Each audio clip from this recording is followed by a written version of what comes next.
विमोचन। यहाँ मंच पर माननीय मुख्य अतिथि श्री जी किशन रेड्डी जी और साथ में विशिष्ट अतिथि माननीय श्री हरिवंश जी और पवन कल्याण जी और मंचासीन विभूतियों की गरिमामयी उपस्थिति में हूँ। और इस क्रम में मैं माननीय मुख्य अतिथि और माननीय मंचासीन विभूतियों से निवेदन करूंगा कि वे अपने कर कमरों से इसका विमोचन करेंगे और मैं एक एक करके सभी को आमंत्रित कर रहा हूँ जिनकी पुस्तकों का विमोचन यहाँ होना है। और इस क्रम में सबसे पहले एक कॉफी टेबल बुक है जिसका शीर्षक है अथक। Bharat electronics limited BEL Bengaluru की तरफ से ये पुस्तक है प्रकाशित की गई है और माननीय श्री जी किशन रेड्डी जी से निवेदन है कि इसका वे विमोचन करेंगे।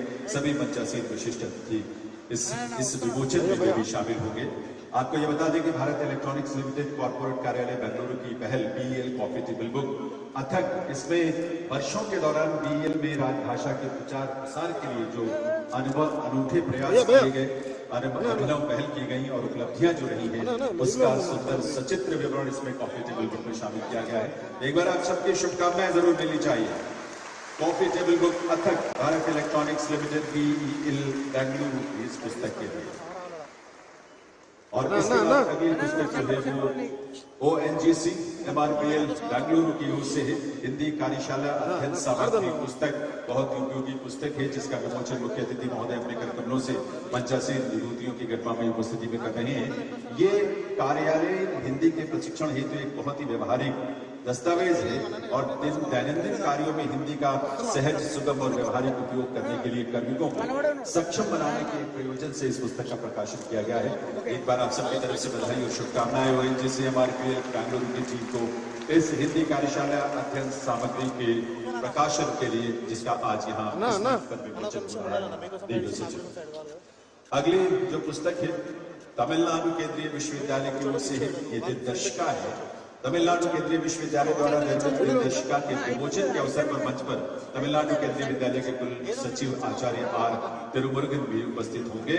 इस दिनदर्शिका का मुख्य उद्देश्य तमिलनाडु के प्रसिद्ध तिरुक्कुल के महत्व को संपूर्ण भारत में जनमानस तक पहुंचाना है, जिनका उल्लेख भी माननीय प्रधानमंत्री महोदय ने अनेक बार मन की बात के माध्यम से और अन्य मंचों पर किया है। दिनदर्शिका में प्रत्येक तिरुक्कुरल का अर्थ तमिल, हिंदी और अंग्रेजी में प्रस्तुत किया गया है जिसमें हिंदी भाषी लोग भी तिरुक्कुरल का अर्थ आसानी से समझ सकेंगे।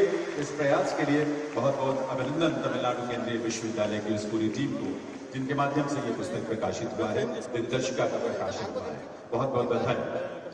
और इसके बाद जो अगली पुस्तक है भारतीय श्री अन्न अनुसंधान संस्थान हैदराबाद की रेडियो सज्जनों, नवीनतम श्री अन्न उत्पादन एवं प्रसंस्करण प्रौद्योगिकियों पर आधारित ये पुस्तक है जो कि भारतीय कृषि अनुसंधान परिषद भारतीय श्री अन्न अनुसंधान संस्थान हैदराबाद के द्वारा प्रकाशित की गई है।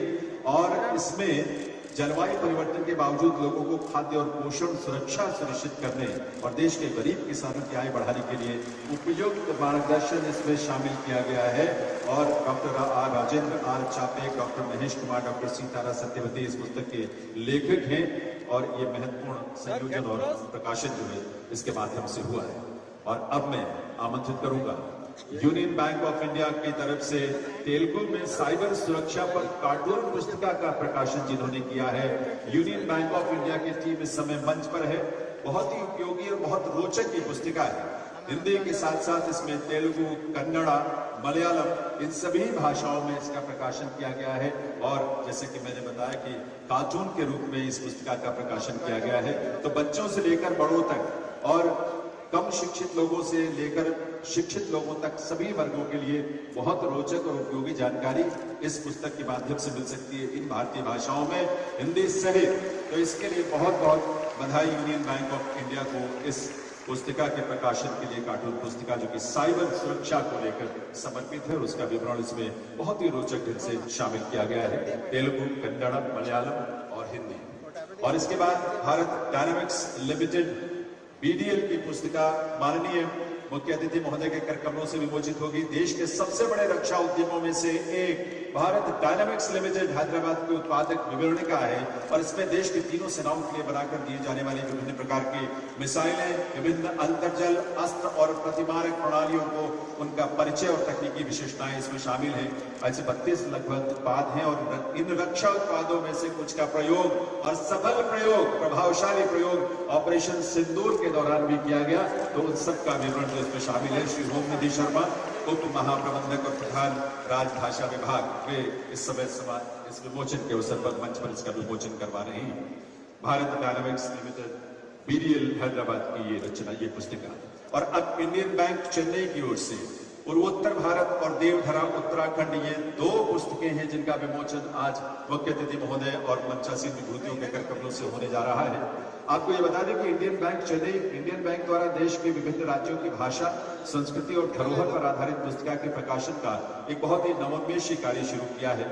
और इस श्रृंखला में इंडियन बैंक द्वारा पूर्वोत्तर भारत को केंद्रित कर एक पुस्तक का प्रकाशन हाल में किया गया, पूर्वोत्तर भारत एक सांस्कृतिक यात्रा, जिसका विमोचन हो रहा है। और दूसरी पुस्तिका है देवधरा उत्तराखंड, जिसमें देश के हर प्रांत के कुछ जो विशेष संदेश होते हैं उसी रूप में उत्तराखंड को लेकर इसमें शामिल की गई है जानकारियां।